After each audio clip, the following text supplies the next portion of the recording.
नमस्कार, मेरा नाम अभिषेक सिंह रावत है। मैं देहरादून उत्तराखंड से हूँ। मूलतः मैं पौड़ी गढ़वाल से बिलोंग करता हूँ।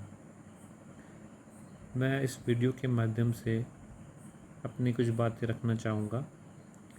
मेरा सिलेक्शन UKSSC द्वारा आयोजित LT परीक्षा जो कि 2021 में हुई थी, उसमें मैथ्स LT के रूप में सिलेक्शन हुआ, जिसमें मेरी 17वीं रैंक थी। और साथ ही साथ मेरा DSSS जहाँ पर TJT मैथ्स के रूप में और FRI में तकनीकी सहायक टेक्निकल असिस्टेंट के रूप में हुआ है। मैंने इन एग्ज़ाम्स के लिए अपनी कोचिंग ABC कोचिंग इंस्टीट्यूट में ज्वाइन करी थी और इसके बाद मेरे को नीरज सर, कैलाश सर का जो सपोर्ट मिला, उसी की वजह से मैं अपना ये एग्ज़ाम क्लियर कर पाया। जो भी हमें यहाँ नोट्स प्रोवाइड किए जाते थे वो एक तो एग्ज़ाम ओरिएंटेड होते थे और सिलेबस को कवर करते थे। सिलेबस जो है इन एग्ज़ाम्स का बहुत ही वास्ट है। अगर आपको पता होगा कि जो BSc का सिलेबस है, मैथ्स और फिज़िक्स जो उसमें आती है, काफ़ी वास्ट सिलेबस है। लेकिन जो हमको टॉपिक्स कवर किए गए वो सिलेक्टिव टॉपिक्स थे, मतलब उन टॉपिक्स को प्रेफरेंस दी गई जो ज़्यादा मार्क्स के एग्ज़ाम्स में आते हैं।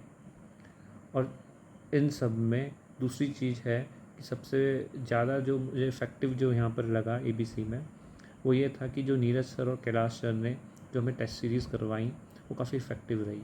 उसी तरह के क्वेश्चंस हमें एग्ज़ाम में देखने को मिले और उसी पैटर्न पे जो टेस्ट सीरीज़ थी वही पैटर्न था जो एग्ज़ाम में हमको देखने को मिला।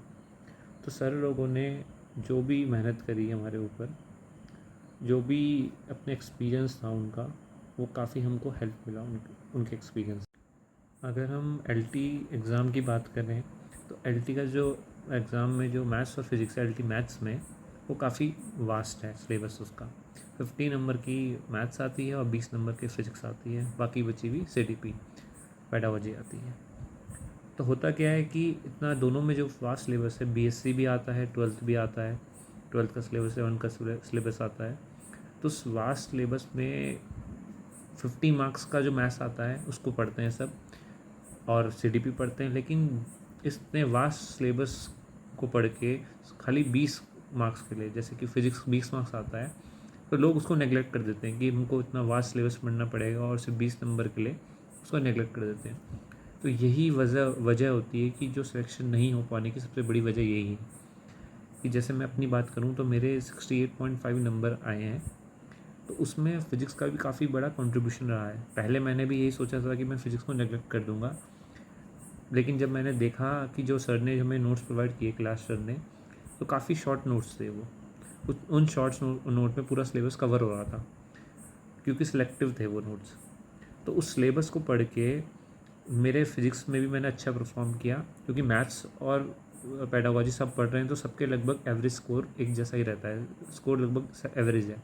लेकिन फ़र्क कहाँ से पड़ा? फ़र्क पड़ा फिज़िक्स से। तो फिज़िक्स के जो नोट्स थे, एक तो पॉइंट टू पॉइंट थे, शॉर्ट थे, तो उससे मुझे काफ़ी हेल्प मिली, जिसकी वजह से मेरा सिलेक्शन हो पाया।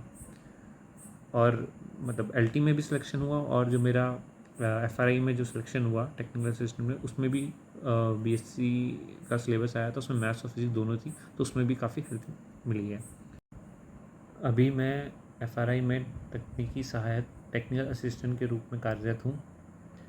तो जो मेरे ये सिलेक्शन हुए हैं, तीनों सिलेक्शन के लिए मैं ABC इंस्टीट्यूट को धन्यवाद देता हूँ, जहाँ पर नीरज सर, कैलाश सर के गाइडेंस से उन्होंने जो भी मुझे मार्गदर्शन दिया है, उनकी वजह से ये सब मुमकिन हो पाया है। ठीक, धन्यवाद।